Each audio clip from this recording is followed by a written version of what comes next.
Hello, welcome back. This is going to be Genesis chapter 38. I'm going to read the whole chapter, and this I'm reading from the Enduring Word Bible commentary, which is very in depth. So instead of just reading through Genesis 38 real quick and missing a bunch of stuff, I use this this application. Again, the name of it is called the Enduring Word Bible Commentary. And the reason why I don't put my face on these videos is because I don't want to be a distraction to those who are actually paying attention to these messages. Because it's really not about me. It's about putting forth the Word of God so that we could not only hear it, but we could become doers of it. And just fight the good fight of faith and be able to teach others how to do so. So without further ado, I'm going to go ahead and get started. Today is August 15th, 2023, and it's currently 4:40 p.m. in Southern California. So for those of you who are watching this video for the first time, or watching any of my videos, or this video in particular, there's actually a playlist. This is, I'm reading. I'm going to try to read through Genesis all the way to Revelations using, the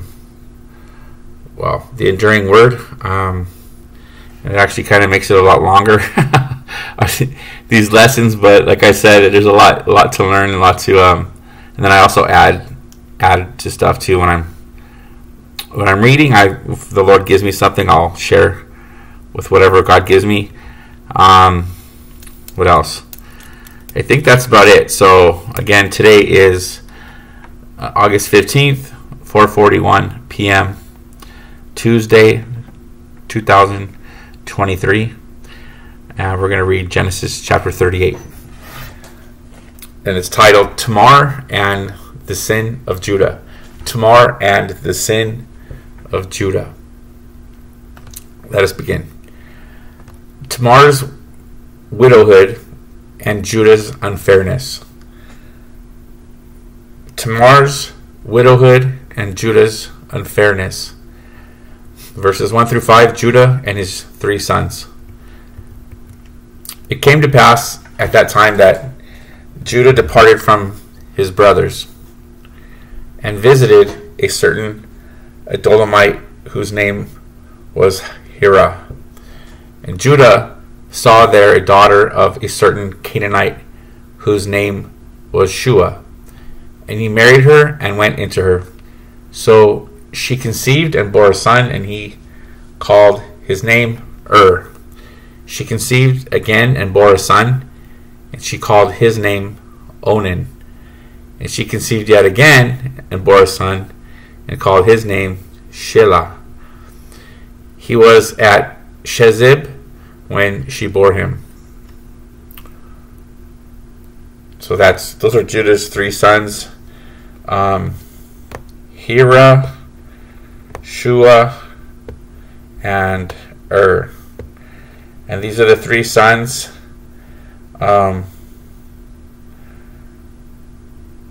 These are Tamar and Judah's sons. So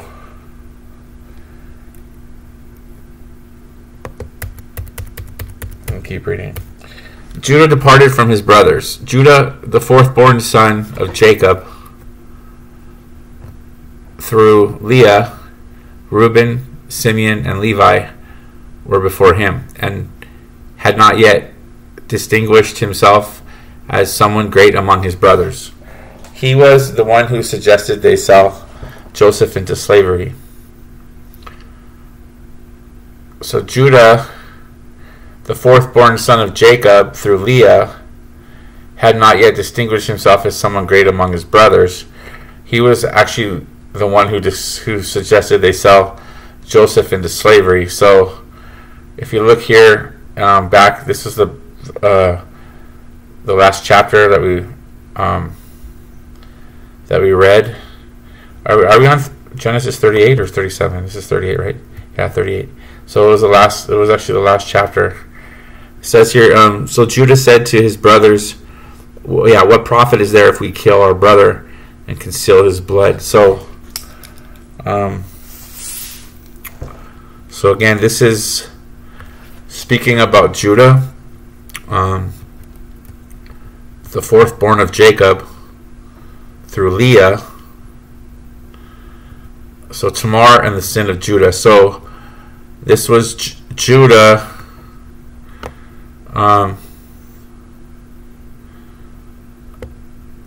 Judah saw there a daughter of a certain Canaanite whose name was Shua. Okay, so Judah married this woman named Shua.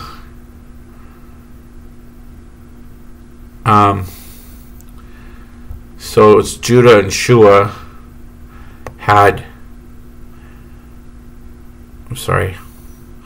I'm trying to figure this out too. Hold on. Okay. So but its title 38 is Tamar and the sin of Judah. Okay, so Judah, we're aware that Judah departed from his brothers. Speaking of those are the brothers that he had that part of the brothers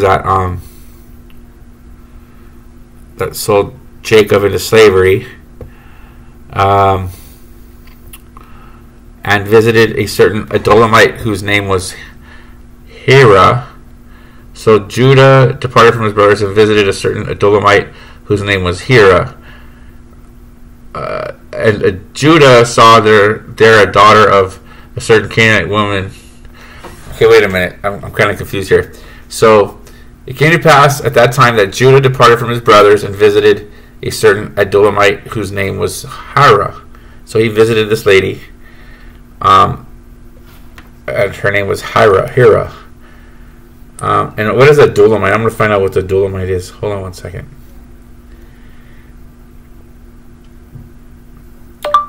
Adulamite. Adulamite.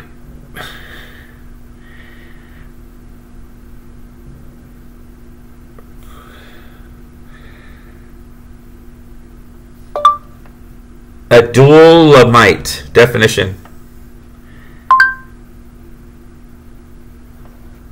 According to Wikipedia, the Adulamites were a short-lived anti-reform faction within the UK Liberal Party in 1866. Okay. So the Adulamites are from the United Kingdom. So that's interesting. And visited a certain. Okay, so it came to pass that time that Judah departed from his brothers and visited a Adulamite, a woman from the UK, whose name was Hira. And Judah saw there a daughter of a certain Canaanite whose name was Shua, and he married her. And Judah saw there a daughter of a certain Canaanite whose name was Shua, and he married her and went into her. Okay. So just basically he left. He was visiting this woman from the UK. Her name was Hira. Judah saw, and there was also another woman there with a daughter. It doesn't mention her name, of a certain Canaanite woman. Oh, it does name her. And Judah saw there a daughter of a certain Canaanite whose name was Shua. So Shua is Shua Hira's daughter? Let's see. It came to pass at that time that Judah departed from his brothers and visited a certain Adulamite whose name was Hira. And Judah saw there a daughter of. Oh no, so this is someone else. And Judah saw there a daughter of a certain Canaanite whose name was Shua. Okay. And he married her and went into her. So she conceived and bore a son, and he called his name E-R. Well, one second, I'm going to I want to take some notes here. Name was So they had so she conceived and bore a son. Name was So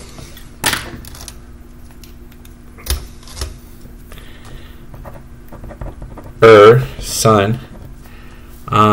Judah and Judah married Shua, Shua. Judah and Shua had a son named she conceived again, bore another son named Onan, Onan, and she conceived yet another, bore a son called his name Shelah, Shelah. Okay. She was at Shezib when she bore him. Shezib. Let's find out where Shezib is. Shezib. Shezib.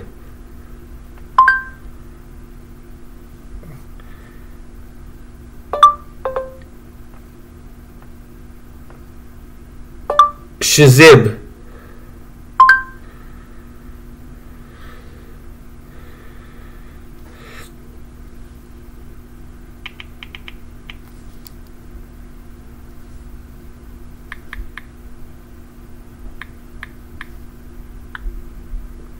Okay, so Shezib is let's look at, actually I have a computer here that we could use. Shezib, Chezib, Chezib, Shezib. Okay, so it says here that Shezib of Judah, Shezib, also known as Ashziv of Judah, is a biblical place name associated with the birth of Judah's son. Okay. So this is the birthplace of Judah's son.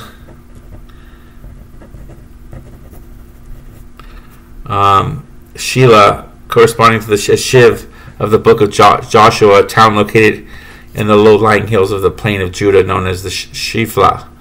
In 1 Chronicles 4:2, the town is rendered as Shozeb. Here's some pictures of Shezib. Not much to look at, but so just a bunch of rocks and desert. Let's see. Okay. So it says Shezib, Shezib of Judah, also known as Ashziv of Judah, is a biblical place name associated with the birth of Judah's son.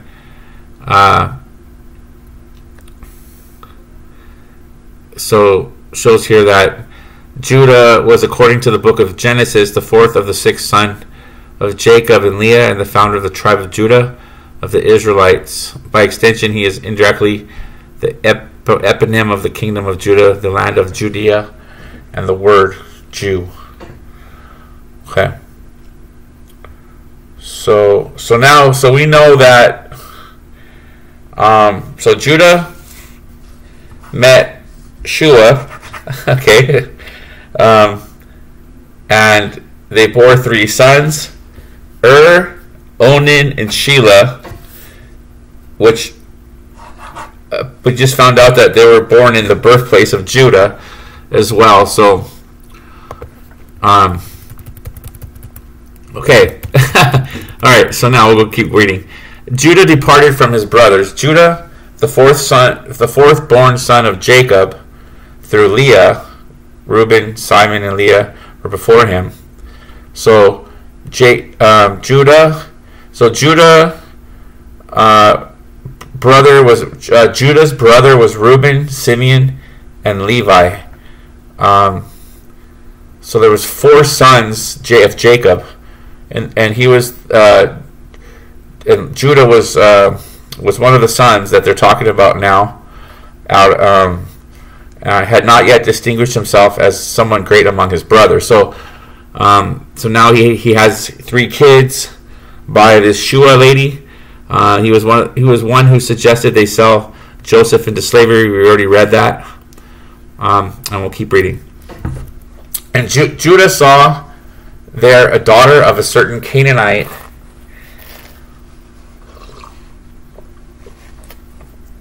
whose name was Shua.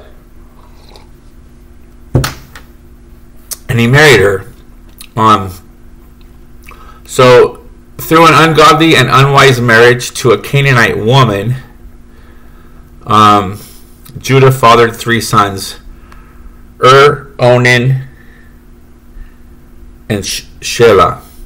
Again, did it say they got married? Let me see. Hold on here.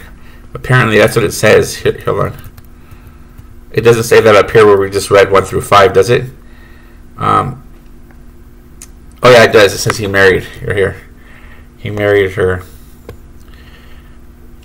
So they did indeed get married.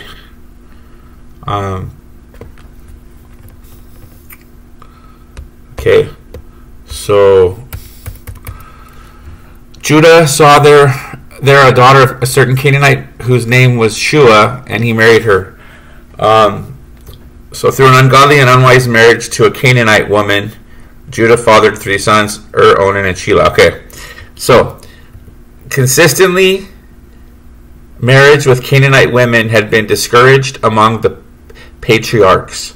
So among the patriarchs, marriage to Canaanite women was discouraged, and to back up this fact, he gives us a few different verses. So we will look at Genesis chapter 24, verse 3, which reads, "And I will make you swear by the Lord, the God of heaven and the God of earth, that you will not take a wife for my son from the daughters of the Canaanites among whom I dwell." So actually, so he actually made a covenant. So there was a covenant made. There was a covenant made by Jacob. Had them make a covenant that they wouldn't marry out of their tribe, So because he wanted to keep it in the family. Jacob did. That's what I remember from back in those verses.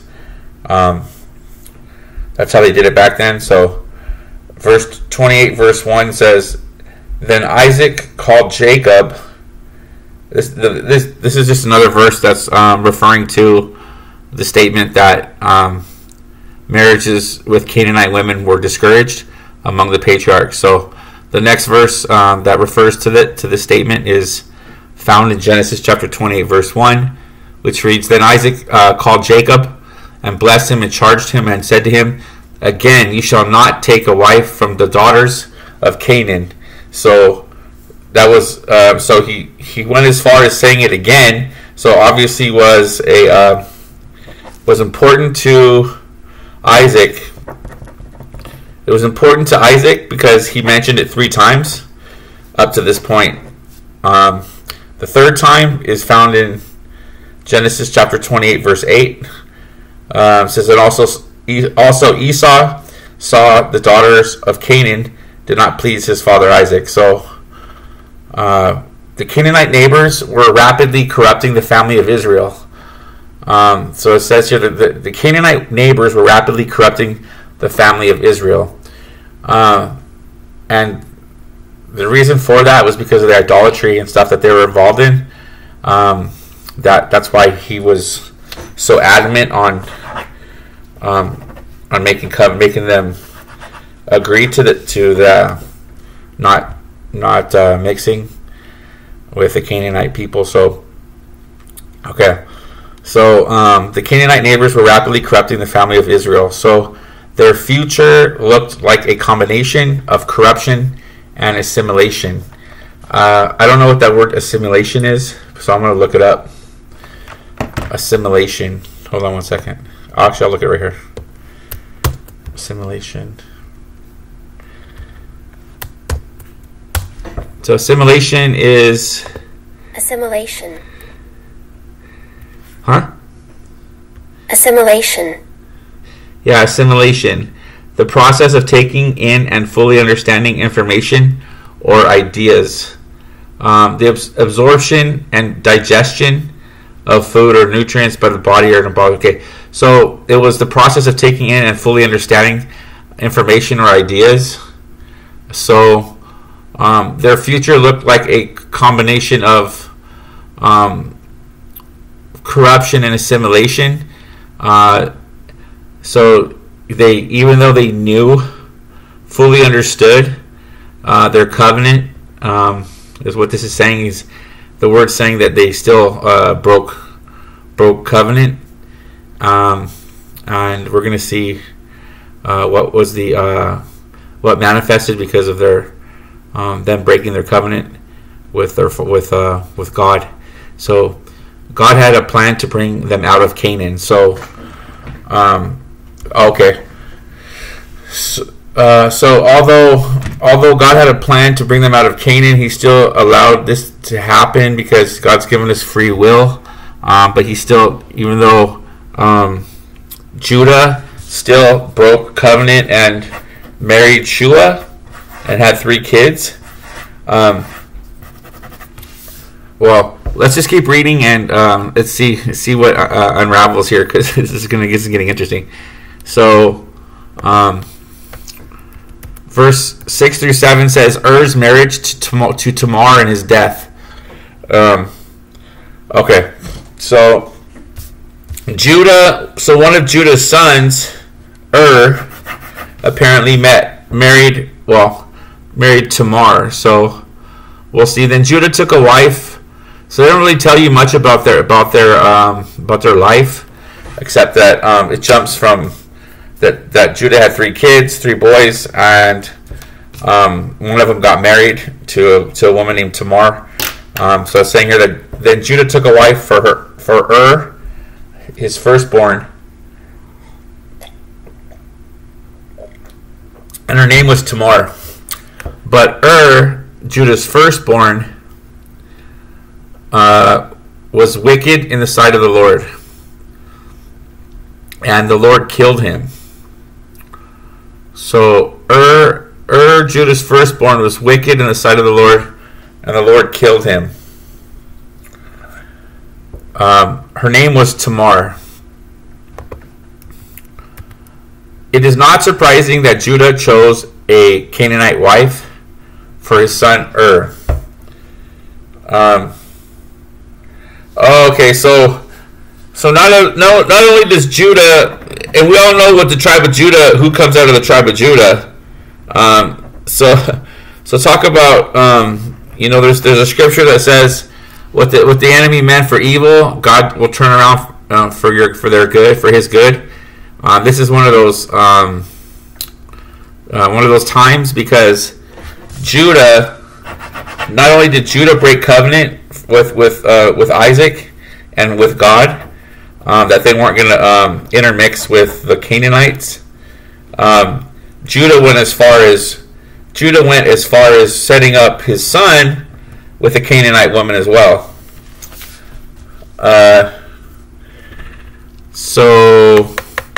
Okay, and then it says that Judah took a wife for his firstborn, and her name was Tamar. But Judah's firstborn was wicked in the sight of the Lord, and the Lord killed him. Okay, so her name was Tamar. So it's not surprising that Judah chose a Canaanite wife for his son since he himself was married to a Canaanite, right? Judah's firstborn, was wicked in the sight of the Lord, and the Lord killed him.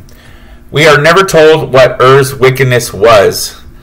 Did you guys notice how it just said, just right now in the first 2 verses, all we know is that Judah had a son by the name of and then the next verse says that he got married, and then God killed him because he was a wicked son. So it just mentions him that he was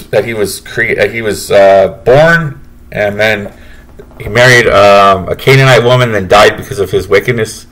So we're never told what wickedness was, but obviously it was evil enough that God brought immediate judgment upon him. Growing up with a father from such a troubled family and with a mother who was a Canaanite did not help to live a godly life. So again, growing up with a father from such a troubled family and with a mother who was a Canaanite did not help to live a godly life. So we can learn from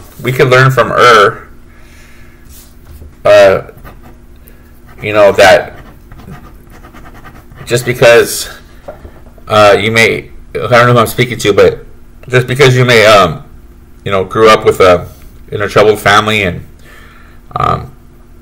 whatever your circumstances were, or whatever happened or didn't happen, or you wanted to happen or didn't, whatever the case is, you can still live a godly life. You don't have to allow this story or your past to determine your future. You can just have faith in God and break those generational iniquity curses by being true to God and being a faithful follower and believer in Jesus Christ, and choosing to daily deny yourself, pick up your cross, and follow Jesus, and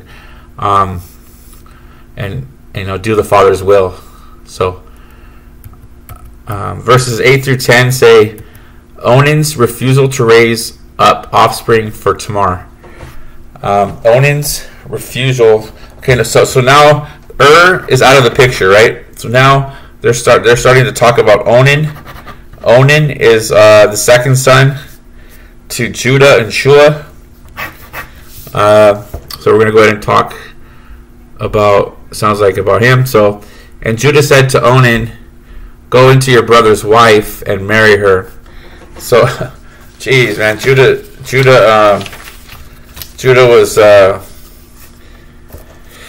he was definitely not a godly man. He was Judah was born of a godly. His father was Isaac, a very godly man, but Judah was very rebellious, it sounds like, and did not follow the ways of his father.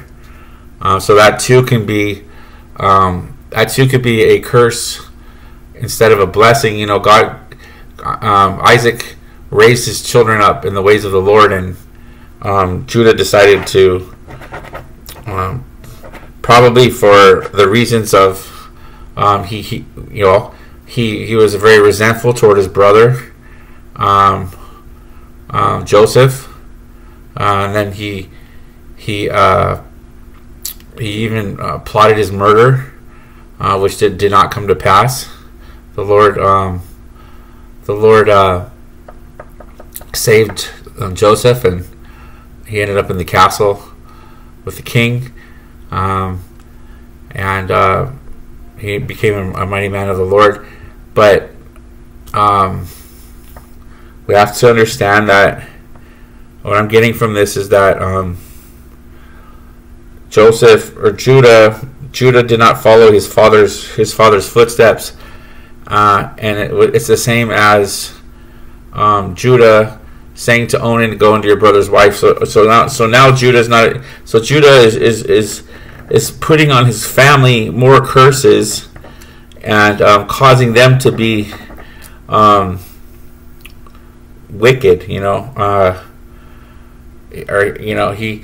Or what he was doing too at the same time is, I think that kind of stuff was allowed back then. So, but he had already broken covenant and had him marry a Canaanite woman. So it's just all messed up. He's trying to clean up his tracks. I don't even know what's going on here. Let's just keep reading and find out. But Onan knew that the heir would not be his. Okay, so let's start from the beginning. So, and Judah said to Onan, "Go into your brother's wife and marry her, and raise up an heir to your brother." Okay. So Judah was trying to make up for his son Er's death. But I'm thinking, because of the way he said it, that he wanted to raise up an heir to your brother. Yeah, that's exactly what he was doing. So, but Onan knew that the heir would not be his, and it came to pass when he went into his brother's wife that he emitted on the ground. He emitted on the ground. What is that word? Emitted. I'm going to find out. I wonder if it means like threw up. I'm going to find out. Hold on. Emitted. He emitted on the ground. Let me see.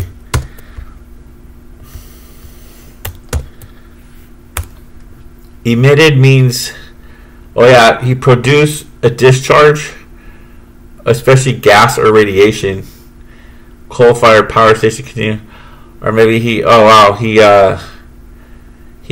on the ground. Okay, so he defecated, I guess is the word.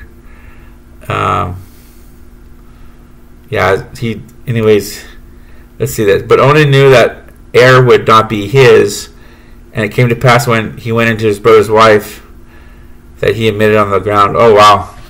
Lest he should give an heir to his brother. And the thing which he did displeased the Lord, therefore he killed him also. Wow. Okay, so and Onan are both dead, both of Judah's sons. Because, think about it, you guys, because of his breaking covenant with his father and with God from the beginning, and marrying this Canaanite woman, and Judah continuing to be disobedient as a parent and as a son of God, and just knowing flagrantly sinning against God, trying to do is be God. It sounds like he's trying to be God himself. But it was just because of his demons at the times was causing all this to happen. So it was just all bad. It was just all bad. So now we got only his son Shelah left. So we'll go ahead and keep reading to see what happens to Shelah. Go into your brother's wife and marry her and raise up an heir to your brother.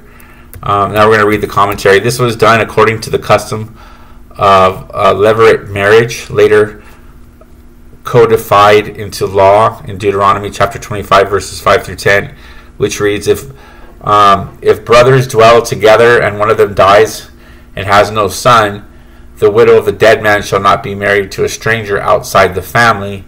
Her husband's brother shall go into her, take her as his wife, and perform the duty of a husband's brother to her. And it shall be that the firstborn son which she bears will succeed to the name of his dead brother, that his name may not be blotted out of Israel. But if the man does not want to take his brother's wife, then let his brother's wife go up to the gate to the elders and say, my husband's brother refuses to raise up a name to his brother in Israel. He will not perform the duty of my husband's brother. Then the elders of his city shall call him and speak to him. But if he stands firm and says, I do not want to take her, then his brother's wife shall come to him in the presence of the elders, remove his sandals from his foot, spit in his face, and answer and say, so shall it be done to the man who will not build up his brother's house. And his name shall be called in Israel the house of him who had his sandals removed. Oh, wow. So it was pretty hardcore. This is something that it just had to take place. And so that's what that was going on there. So he says here, if a man died before providing sons to his wife, it was the duty of his brothers to marry her and to give her sons. The child was considered the son of the brother who died, because the living brother only acted in his place. Onan knew that the heir would not be his. This was done so the dead brother's name would be carried on. But also it was so the widow would have children to support her. Hold on. This was done so the dead brother's name would be carried on, but also it was so the widow would have children to support her. Okay. Apart from this, she would likely live the rest of her life as a destitute widow. Okay, so when he went into his brother's wife, that he admitted on the ground, lest he should give her an heir to his brother.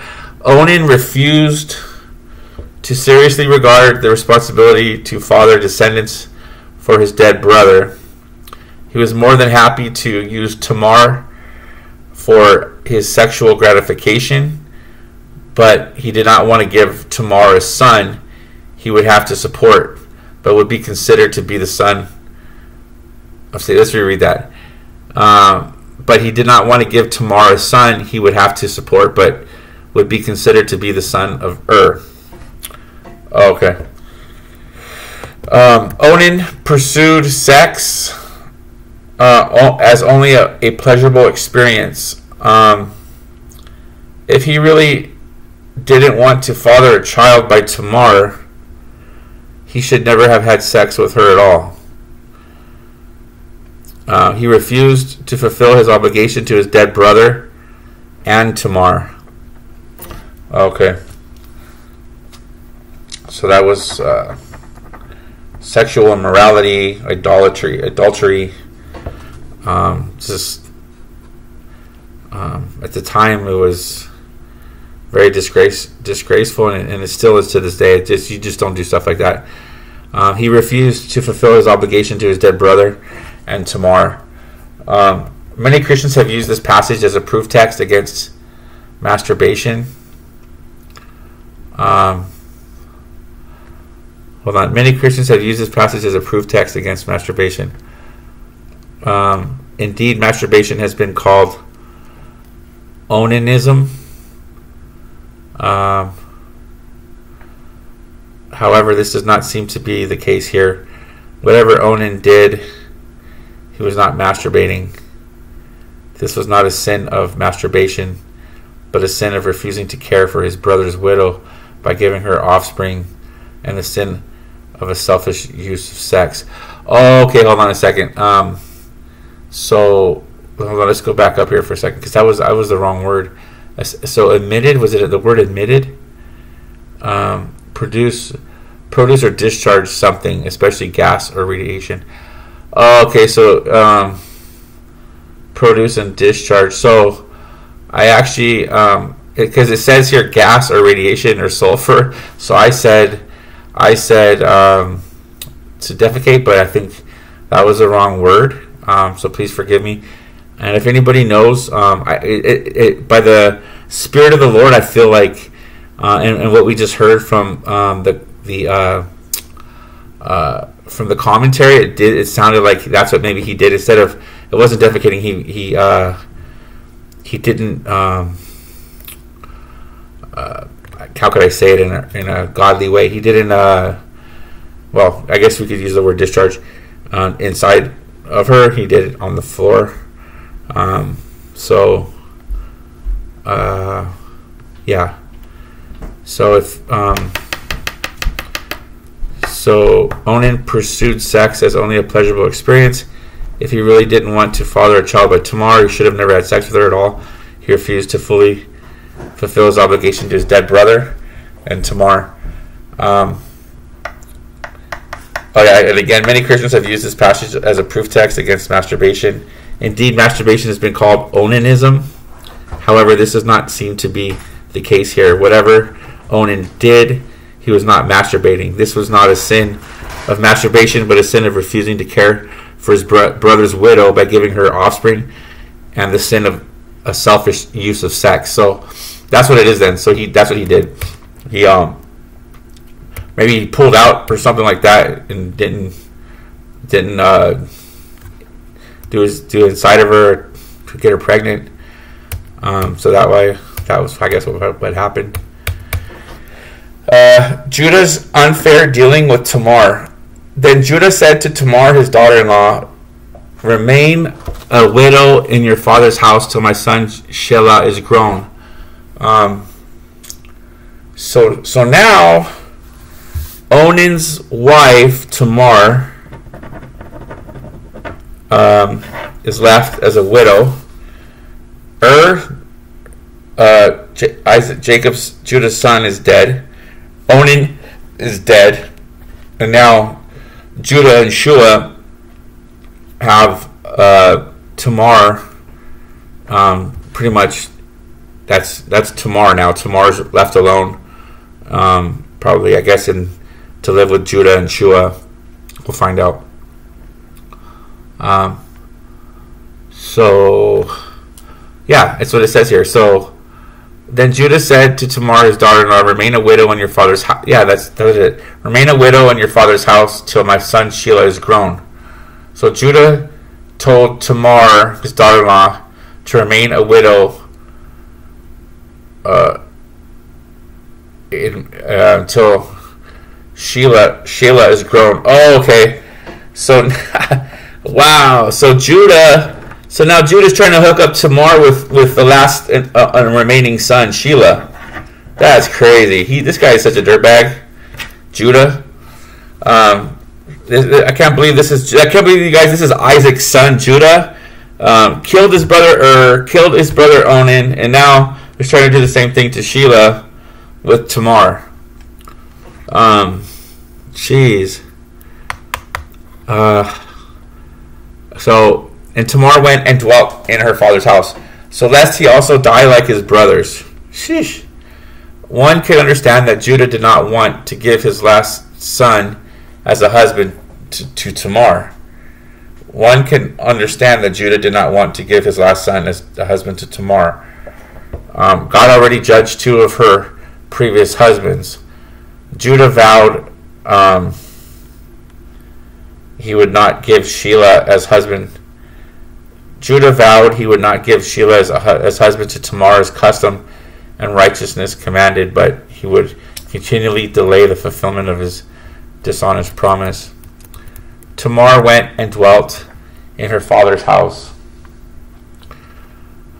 This was no place for a young, childless widow to be. There were still additional brothers in her husband's family who could fulfill the obligation they owed to their late brother. None of this was the fault of Tamar. All the blame belonged to Judah and his sons. So Tamar bears a child by Judah. Oh my gosh, are you kidding me? So Judah, oh my gosh, this is crazy. Okay, so now Tamar bears a child by Judah. So Judah's wife dies, and Tamar disguises herself as a prostitute. What? Oh my gosh. Okay, I've read this before, but not so carefully like we are right now, and this is crazy because I feel like we're like the slower you read the Bible and the more you're into it, you get way more out of it. So now in the process of time, the daughter of Shua so the daughter of Shua was also the daughter of Judah. So now in the process of time, the daughter of Shua, Judah's wife, died, and Judah was comforted and went up to his sheep shearers at Timnah. He and his friend Hira, the Adulamite.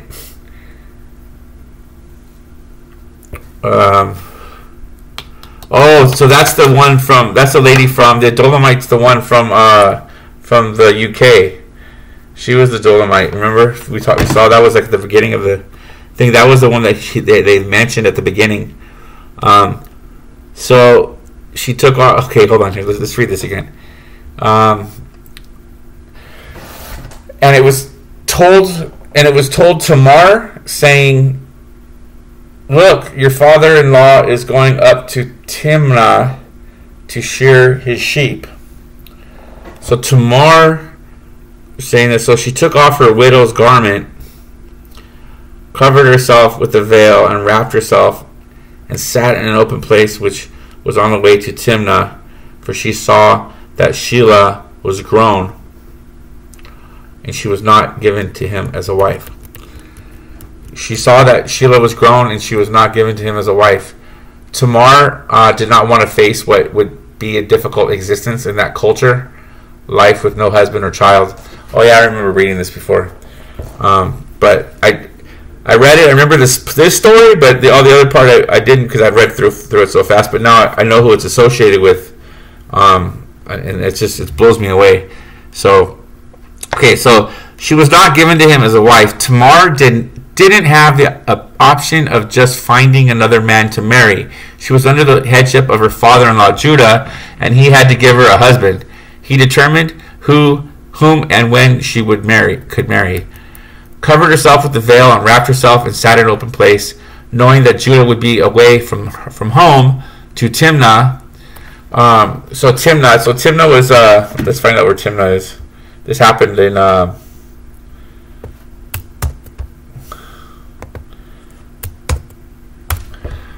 so here's Timnah. Timnah is here. So if I click on here, this is Timnah. Whoops. Timnah. So if you look on here, this is Timnah right here. So this is where. Hold on. So covered herself with a veil and wrapped herself and sat in a place, knowing that Judah would be away from home to Timnah. So this is where all this went down at, was right here. It was right here in Timnah. And Bethlehem's way over here. So Bethlehem's over here. It's all just desert in between here. So I haven't even heard of any of these cities. Timnah was way over here. So this is where they were. They were way far from Bethlehem. They were northwest of Bethlehem. Okay. So back to the story. So knowing that Judah would be away from home to Timnah, Tamar dressed herself as a prostitute and went to the place prostitutes met their customers. Well, they had prostitutes back in the day, I guess. I didn't even know all that. Well, I can imagine, but I didn't know that was like long. That's crazy. She planned to meet only one customer, Judah. So Tamar. Jeez, man. They could talk about sex demons all up in this family. This place, there were just lust and perversion all up in through that whole Judah bloodline. And guess Jesus came out of all of that. Can you believe it? I can't believe this. This is crazy. Okay, so verses 15 through 18. Disguised as a can you imagine? Okay, now look. So if all this is going on, right? And if all this was going on, I just want to just say something. If all this was going on, and all these sex demons were in all these people that were passed down from Judah, Isaac, everyone,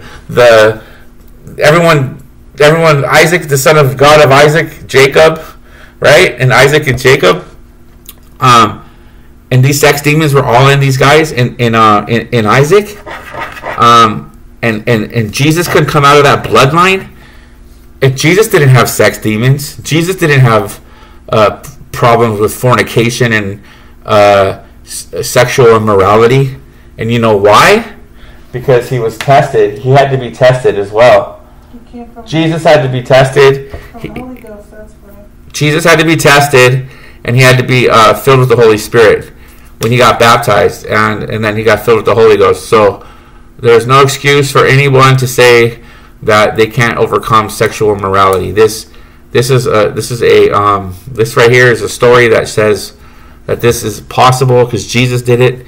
If anybody came from a family, most people come from families of alcoholics or cancer or things like that. But today in society, in 2024, we have people. Most of the people are always struggling with sexual immorality. So there's no excuse for sexual immorality. If you got filled with the Holy Ghost, you could break any kind of generational iniquity curse that's been passed down.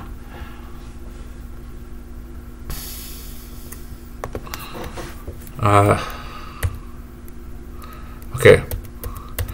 So disguised as a prostitute, Tamar has sex with Judah and conceives. So when Judah saw her, he thought she was a harlot.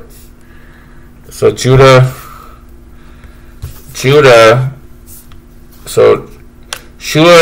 wife's dead. Judah's son's dead. Judah's other son, Onan's dead.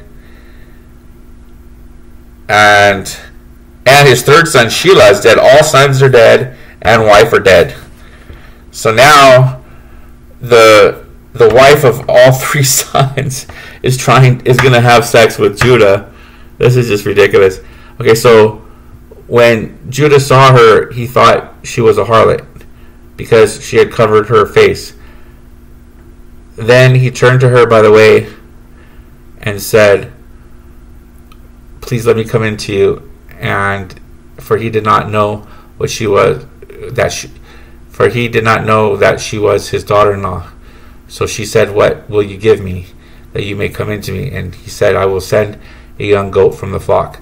So she said, "Will you give me a pledge till you send it?" Then he said, "What pledge shall I give you?" So she said, "Your signet and cord and your staff that is in your hand." Then he gave them to her and went into her, and she conceived by him. When Judah saw her, he thought she was a harlot because she had covered her face. In her disguise, Tamar successfully met Judah. Same thing happened with Rachel. When the Rachel story, remember you guys from back in Genesis, how they tricked Jacob. So, okay. After negotiating the price, Tamar demanded a pledge of the future payment of the agreed upon price, a young goat. Then he gave them to her and went into her, and she conceived by him. When Tamar conceived, it certainly was not intended by Judah, but it was in Tamar's plan. More importantly, it was in God's plan. So let's see. Then he gave them to her and went into her. She conceived by him. When Tamar conceived, it certainly was not intended by Judah, but it was in Tamar's plan. More importantly, it was in God's plan. So, like I said, this is all bad. Judah had no right. Neither did she. Neither did Tamar have a right to do what she did. Neither did Judah. But God had a plan in all of this. So let's find out what that is. So verses 19 to 23, Tamar disappears. So she arose and went away and laid aside her veil and put on the garments of her widowhood.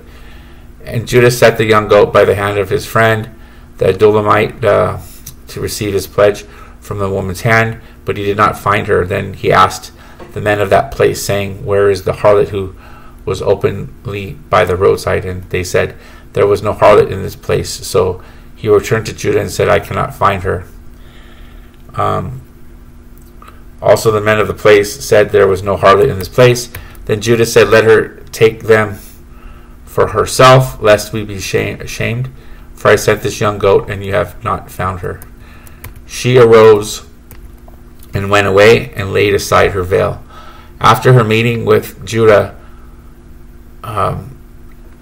Tamar immediately put away her disguise and resumed her normal life. Judah sent the young goat by the hand of his friend and the Adulamite to receive his pledge from the woman's hand, but he did not find her. Judah sent a friend to pay Tamar and to retrieve the pledge he left with her.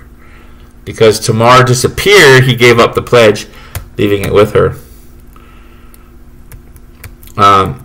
Tamar is vindicated and Judah is reproved. And it came to pass about 3 months after that Judah was told, saying, "Tamar, your daughter-in-law, has played the harlot. Furthermore, she is with child by harlotry." So Judah said, "Bring her out and let her be burned." Jeez. Man. Hypocrite. Yeah. So talk about just, this is ridiculous. So but he doesn't know yet that it's from him. So so now not only does he have these sex demons and lust demons, he has pride. Pride is in there now.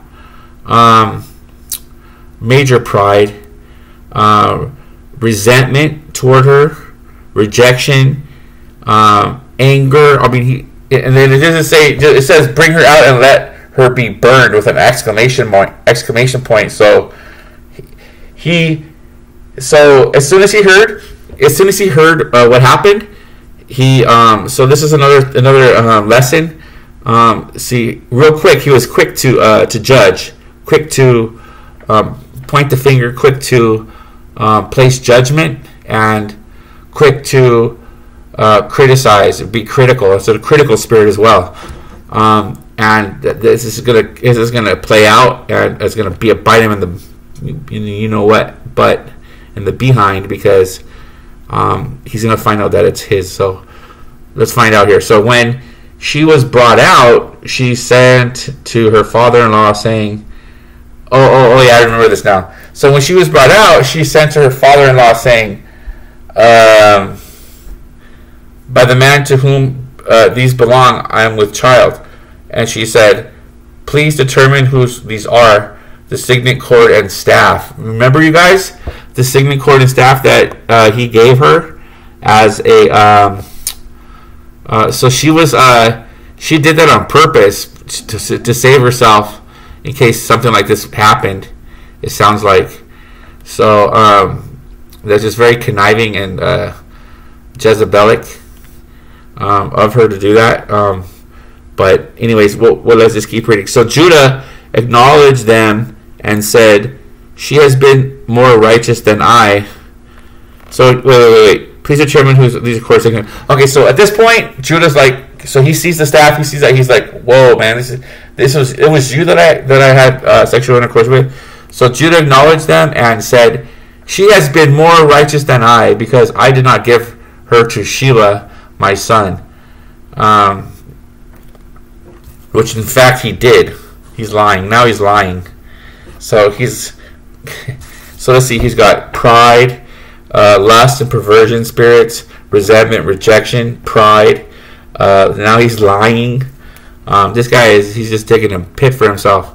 So the same pit that he was digging for, he digged the pit for Joseph. He's the one that dug the pit for Joseph, and now the same pit that he dug for Joseph, now he's in a more messed up pit. Because I did not give her to Shelah, my son, and he never knew her again. So Judah acknowledged them and said, she has been more righteous than I, because I did not give her to Shelah, my son, and knew her again. Okay. So she is with child by harlotry. Okay, so when the widowed, unmarried Tamar was found to be pregnant, it was evident that it was from some kind of sexual immorality, because she hadn't got married and nobody knew about it. So perhaps Tamar even told others that she had played the harlot. Well, that's regardless. But bring her out and let her be burned. That was what that was what Judah had said. Judah did not care for Tamar, the widowed wife of two of his sons. He found it easy to pass judgment, yeah, exactly, on someone who sinned, just as he sinned, without passing the same judgment on himself. That's exactly what we just finished saying. Please determine whose these are. Tamar acted shrewdly and vindicated herself against the charge of harlotry. So yeah, so that even Tamar was trying to. Anyways, this is all bad. So she made the logical appeal of nothing, that the man who hired her was just as guilty as she was. There's another Eve move, right? Shift blaming. She has been more righteous than I. However, even Judah could see through to the real issue. But it's too late. He was at fault for not providing for Tamar's son through his last son, Shelah. verse 27 to 30. Tamar gives birth to twins. Oh, jeez. So now Judah. Not only does she have one, but she's pregnant of two twins. Tamar gives birth to twins, Perez and Zerah. So Tamar, twins, Perez and Zerah. Okay. Now it came to pass at the time for giving birth that behold, twins were in her womb. And so it was when she was giving birth that the one put out. And so it was when she was giving birth that the one put out his hand, and the midwife took a scarlet thread and bound it on his hand, saying, "This one came out first." Okay.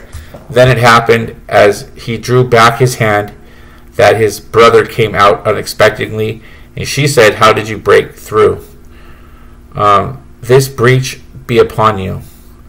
Therefore his name was called Perez. Afterward his brother came out.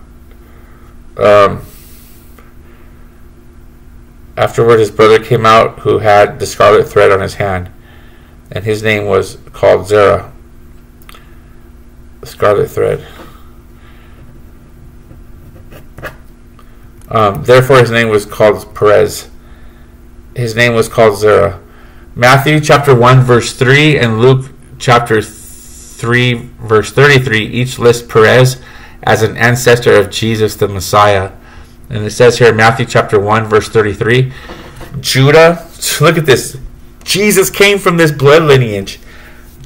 Matthew chapter 1 verse 3 says, Judah begot Perez and Zerah by Tamar. Perez begot Hezron, and Hezron begot Ram. And in Luke chapter 3 verse 33 says, the son of Amminadab, the son of Ram, the son of Hezron, the son of Perez, the son of Judah. So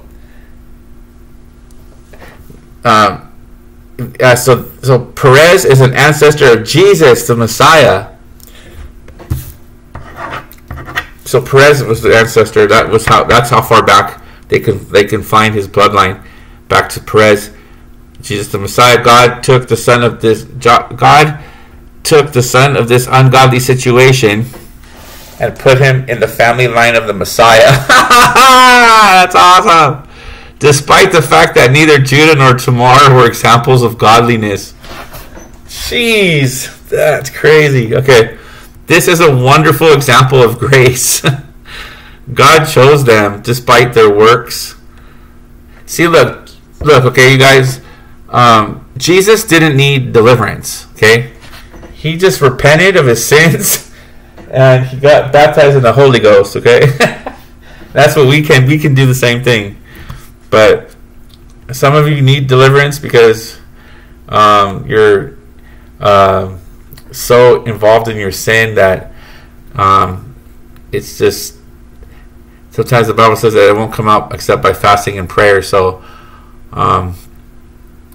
it's just an amazing example of God's grace on how the Messiah could come out of such a unclean bloodline. God chose them despite their works to be both in the line of the Messiah and to have their role in God's plan of redemption. His brother came out who had the scarlet thread on his hand. His name was called Zerah. The second-born son, Zerah, had the red thread on his wrist, but the firstborn son, Perez, would be found in the messianic line. So let's say, the second-born son, Zerah, had the red thread on his wrist, but the firstborn son, Perez, would be found in the messianic line. So that is chapter 38, and that's it. That's it of chapter 38. So thanks for watching. If you guys have any comments or questions, please leave them in the comments. And until next time, thanks for watching. God bless you.